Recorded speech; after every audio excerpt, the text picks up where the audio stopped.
അങ്ങനെ ഞാൻ ആദ്യമായി ചെട്ടിക്കാട് പള്ളിയിൽ പോവാണ്. ആരുടെ കൂടെയാ? എൻ്റെ ബെസ്റ്റ് ഫ്രണ്ടിൻ്റെ കൂടെ. ഞങ്ങൾ 5 വർഷത്തിന് ശേഷമാണ് ഒരുമിച്ച് കാണുന്നത്. ആ ഒരു ആകാംക്ഷ ഇന്ന് എഴുന്നേറ്റപ്പോൾ തൊട്ട് എനിക്കുണ്ട്. പള്ളിയിൽ പോവാണെന്ന് പറഞ്ഞതുകൊണ്ടാവാം വീട്ടിൽ വലിയ എതിർപ്പുകളൊന്നുമില്ലാതെ പെട്ടെന്ന് ആ ബില്ലങ്ങ് പാസ്സായി.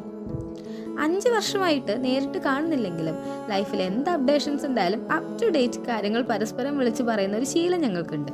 അതുകൊണ്ട് പണ്ട് 8ാം ക്ലാസ്സിൽ എങ്ങനെയായിരുന്നോ ആ ഒരു ബോണ്ടിന് ഇപ്പോഴും ഒരു മാറ്റവും സംഭവിച്ചിട്ടില്ല.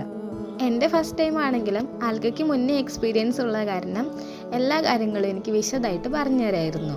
പോയപ്പോൾ ഞങ്ങൾ ബസ് ഇറങ്ങി ഓട്ടോയ്ക്കാണ് പോയതെങ്കിലും തിരിച്ചു വന്നപ്പോൾ ഞങ്ങൾ ബസ് സ്റ്റോപ്പിലേക്ക് നടന്നാണ് വന്നത്. ഞങ്ങളുടെ സംസാരത്തിനാലായിരിക്കണം ആ ഒരു 60 രൂപയുടെ വഴി ഞങ്ങൾക്കൊരു ക്ഷീണം ഉണ്ടാക്കിയില്ല. അങ്ങനെ ചെട്ടിക്കാടിന് നേരെ കൊടുങ്ങല്ലൂർ വന്നിറങ്ങി ഒരു ഫ്രഷ് ജ്യൂസും കുടിച്ച് ഞങ്ങൾ കുറച്ച് ഷോപ്പിങ്ങിനായിട്ട് ഇറങ്ങി. പക്ഷേ ഞങ്ങൾ അന്വേഷിച്ച സാധനങ്ങളൊന്നും കിട്ടാത്തതുകൊണ്ട് നേരെ ഞങ്ങൾ അടുത്ത ബസ് പിടിച്ച് വീട്ടിലെത്താൻ. അങ്ങനെ ഇനി അടുത്ത പോകേണ്ട പ്ലേസും ഞങ്ങൾ പ്ലാൻ ചെയ്ത് പിരിഞ്ഞു.